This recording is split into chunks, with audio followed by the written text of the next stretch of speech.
Okay, so thank you for joining me. I'm going to get right into it. Today I'm doing the case of Jeanette Depalma. It was a murder that happened in 1972, and I'm going to use my notes as usual. And like I said, I'm going to get right into it. Please subscribe to my channel and like my videos. And at the end, comment on what you think happened in this case, because it still remains unsolved to this day. Jeanette Depalma was a 16-year-old girl who went missing in New Jersey in 1972. She was murdered, but authorities can never completely figure out what happened to her. She was supposed to go to a friend's house. She never showed up. The friends called the parents called the police. They waited a little while to report her and still didn't find anything. Now, this case was really big at the time because they believed there was corruption with high-ranking officials, the police, the mayor, underage activity, occult activity, murder, withholding evidence, tampering with evidence. Throughout the decades, there was much investigation, supposedly, but it sounds like a lot of people thought that there was a cult in this town, and that's why nothing was ever completely settled on this subject. So Jeanette, when she left home, it wasn't until 6 weeks later that her body was discovered up on a cliff called Devil's Teeth, and a dog came back home with her forearm and hand that was decomposing, and they did not know what happened. I would love to know. I couldn't find any information on who owned the dog, where did it come from, etc. All these different things. I'm just giving it to you straight from what I could find, but to this day, I still dig, and I still can't find a lot of specifics on what happened to the family. You know, there's people still trying to find out what happened to her, but it sounds like there's a lot of pushback. It seems like people don't exactly seem to want to solve this case. But before the body was discovered, there was a lot of speculation that Jeanette, she was an outspoken Protestant, but that maybe her family was forcing her to be, religious, and that she wasn't really such a goody-good. There was conflicting things about whether she did drugs or not. Oh no, she only did recreational marijuana once in a while, etc. But kind of sounds like she was a product of the 1970s. So draw your own conclusions. I mean, there's a lot of craziness, and then it's like reputation where your parents aren't exactly going to know everything about you. Your friends aren't going to know everything about you. Sounds like she might have gotten involved with the wrong people, maybe tried to convert somebody. Who knows, because there's conflicting information on whether she was really serious about being religious. They said she would like really speak to you sometimes about it. It didn't make sense. A lot of the things that they said, and that's why I say this case is so bizarre.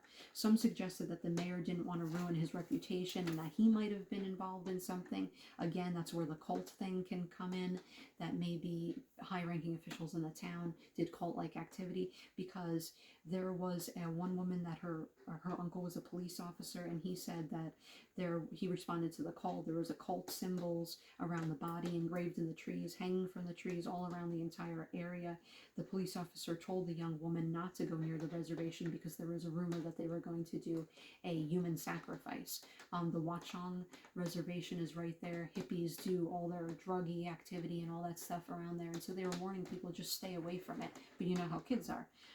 But this girl, according to what they were saying, she was supposed to go to a friend's house, so unless she was lying, something happened. They also thought maybe she got picked up hitchhiking. For a police officer to mention this is a really big deal, and so witnesses claimed one thing and the police claimed another. The body was surrounded by dead and mutilated animals. The body was on top of a pentagram. Some say there were 6 positions around the body in the shape of a coffin, and inside the area there was some wooden crosses, like maybe they lured her up there. I doubt she was a willing victim, or maybe they drugged her and then she would become a willing victim after she's drugged. There's so many different theories out there. Maybe because she was an outspoken Christian, they wanted her, they wanted her to be a sacrifice. There's so many different theories. Not to mention that she was found on a cliff called Devil's Teeth. That was way up high. It wasn't until 6 weeks later, so nobody really goes up there. So it's a secluded spot, very weird. She shouldn't be up there in the first place. And they said that they couldn't figure out what she died from, coroner says, but strangulation can't be ruled out, so they strongly suspect it for undisclosed reasons. Some people also thought because of a vial of dried something that they found that they couldn't identify, that she could have been poisoned. And they said that she had been found kind of sideways with her arm over a log, but that her clothing, everything didn't seem in disarray, so they didn't really understand what she actually died from, but she's up there in the middle of nowhere. It makes absolutely no sense. So obviously it was some sort of murder. And for whatever reason, there was a policeman that withheld and never completely showed all the evidence that were in her purse, which would again lead to the idea of a cult. Then there's a homeless man named Red, that he was in the area and he fled quickly after her death, so they thought that he might be somebody connected. They found a high concentration of lead in her remains. Still don't know it. They thought maybe it was the torso killer, but the torso killer is somebody who, you know, rips the body up. Well, there would be in pieces. She wasn't. She was imperfect. If she was perfect, even though badly decomposed in some ways, it didn't make sense. So then this dog comes one day and has the forearm and her hand, and he comes down, and somebody found that hand and that forearm. So you would want to know who that, like I said, he would want to know who owns the dog, etc., and how that happened. The Watchung Reservation is actually a pretty place for like hiking and horseback riding, but the area has a history of witchcraft and paganism because there's 16,000 pine trees there. They call it the Enchanted and Magic Forest, and it was done by the New Deal Project in the 1930s. And so that was just a popular place where kids would go. And there's a legend that there's 13 witches buried underneath the pathway. So the investigation, only 10 months prior to that, there was the John List murder, so the whole town was reeling. The Springfield police claimed the file was lost in the Hurricane Floyd flooding, but it's interesting because they had to sue to do testing on the remains, on the evidence, I should say. Then at some point, the public took notice again, but what's interesting is that anything in this case, more than anything in this case, is that originally some pictures of the crime scene were conveniently missing, then supposedly reappeared, then only to never have existed. There's so many weird things. There was some police mix-ups claiming that no, that never happened. There weren't all those occult. They claimed that there was occult signs everywhere, and that the one woman, she says, my uncle was a cop, and he told us there was a rumor going around they were going to sacrifice somebody, so, you know, stay away from there. There's so many things that they claim, that there was dead animals, everything, pentagrams, and conflicting information. Also conflicting information about the girl's reputation. So there's a lot of shady things going on. I think that's very apparent.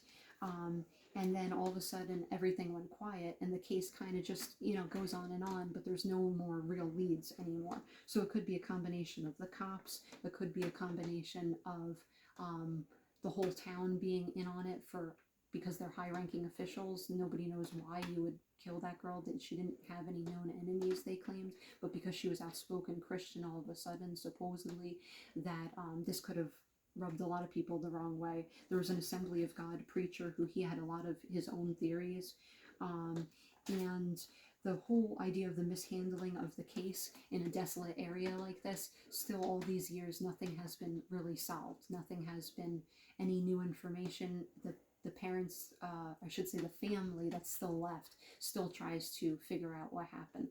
So you let me know what you think in the comments. I just basically ran through this really, really quickly because there's so many things you can read on the internet.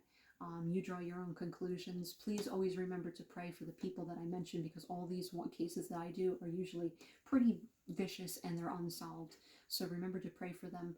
And let me know what you think in the comments. If you're somebody who is even around that area, let me know. Please subscribe to my channel if you haven't already. Remote-Backroad-Jungles with a dash in between each word. And my link is www.youtube.com/@hidden-oasis-secret-pathfinder.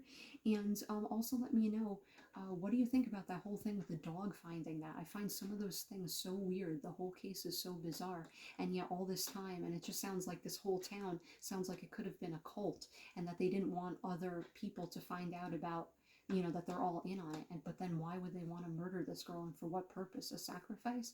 Have they done other sacrifices? Because they claim that there was other people who died that might have been connected to this case that originally they thought were unrelated. So you let me know in the comments, and I'll see you next time, and hopefully I'll have a happier story, and I'll have other mysteries as well, but I'll have a lot of different other videos and stories to tell you next time. So you let me know in the comments, and I'll see you next time.